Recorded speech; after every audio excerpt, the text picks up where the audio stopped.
At that time in our career, being that young, being naive, but also just happy, just wanting to be everywhere. I mean, it was no other feeling like it. Our power that we had at that age, it was just dangerous, man. Like, you could go anywhere. Like, we couldn't go to a hotel and not have 1,000 fans outside waiting. You know what I'm saying? We couldn't go to any restaurant and just eat. Like, real-life rock stars at 16 and 17 years old. That's dangerous because you could do whatever you want. I want to say maybe a year and a half into the relationship with Rihanna, I just was serious about it. I was always goofy about everything else, being a young kid, but the maturity level I had and my beliefs of what I wanted with my girlfriend, you know what? I want to marry you, but I want, before, you know, we go any further, I just want to be able to be honest and completely real with you about everything you've ever had a question about or a doubt about. Or she had asked me, like, right when we first started dating, hey, you ever mess with this person? And this person, she worked for me at the time. And I said, nah, man, you know what it is. I brushed it to the side. One, I didn't want her knowing my business. Two, I just didn't know who she would tell if I tell her what I'm doing, you know what I'm saying? So around like the 8th month or maybe like a little bit after that VMA performance, I just broke it to her. I said, hey, I want to marry you, but I want to be real with you. I want to be honest with you and tell you, you know, everything. This is what it is.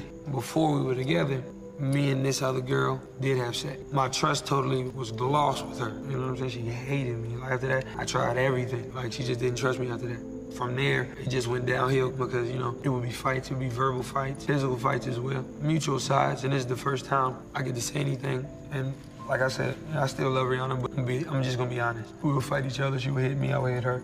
But it never was okay. It was always a point to where we talk about it, like, yo, what the fuck are we doing? Yeah, I don't like you slapping me. If I go on stage, I got a scratch on my face, and I gotta explain it like, oh, no, I fell, or like, or like, if you got a scar or whatever, or a bruise, you gotta put makeup on it. I feel like shit. Like, I'm not ever trying to put my hands on any female. Like me, I felt like a fucking monster.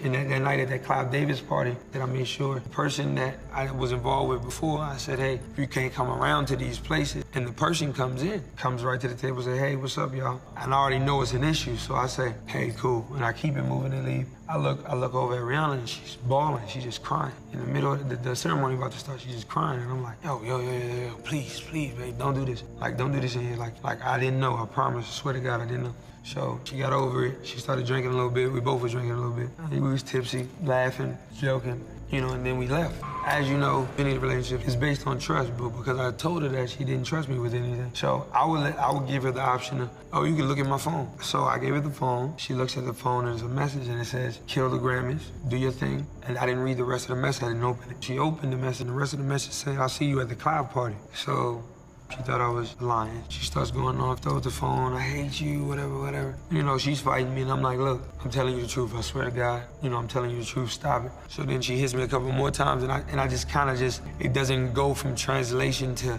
let's sit down, I'm telling you the truth. It goes to, now I'm finna be mean and be evil. Like, I remember she tried to kick me. It's like just her just being upset. But then I really hit her with a closed fist, like I punched her, you know, and it busted her lip. And when I saw it, I was in shock. I was like, fuck, why the hell did I hit her? Like, from there, she just spit in my face, like spit the blood in my face, and I'm like, it enraged me even more. Like, it's a real-on fight in a car. We driving in the street. So I'm like, yo, man, y'all, we tripping. Like, what the fuck? Like, what are we doing? She's trying to grab for my phone, and I'm not giving her my phone to throw it out of the window. So she grabs my nuts. And when she do that, I bite her arm, I think, as I'm driving, because I'm still trying to drive.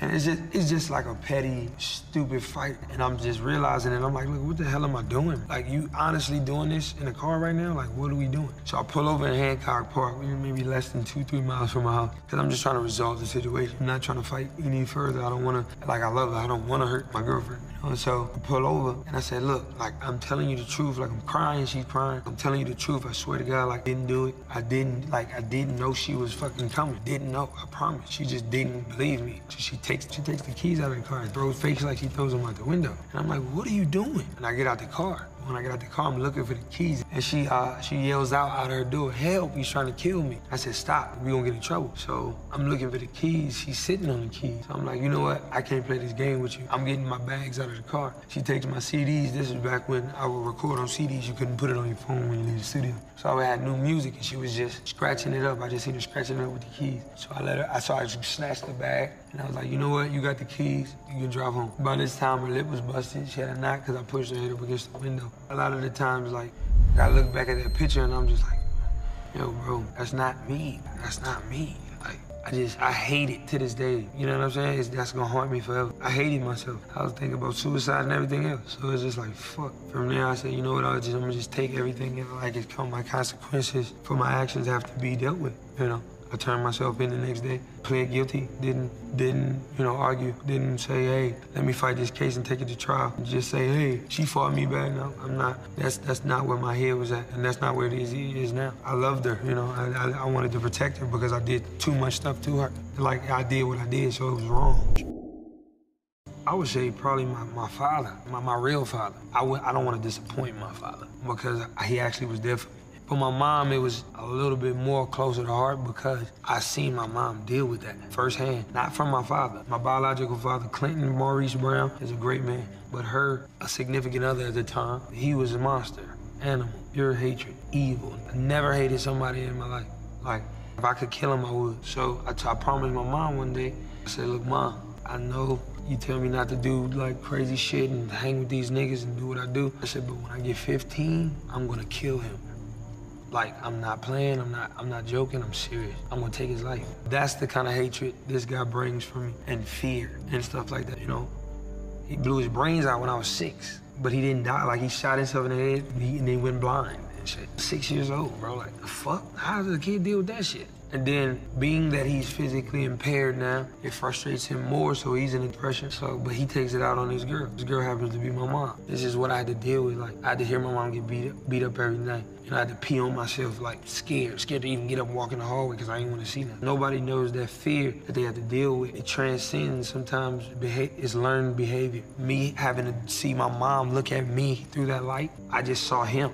That's who I saw. I saw him. I didn't see Chris. I seen that motherfucker. And so that's what killed my soul a lot because I was the one thing I was running. The label, the name woman beater is something I would say to somebody. You know what I'm saying? It scares me because I would place that judgment on somebody. So when people say it, I don't get mad at them. I'm more mad at myself because I feel like I am the reflection of what they're saying.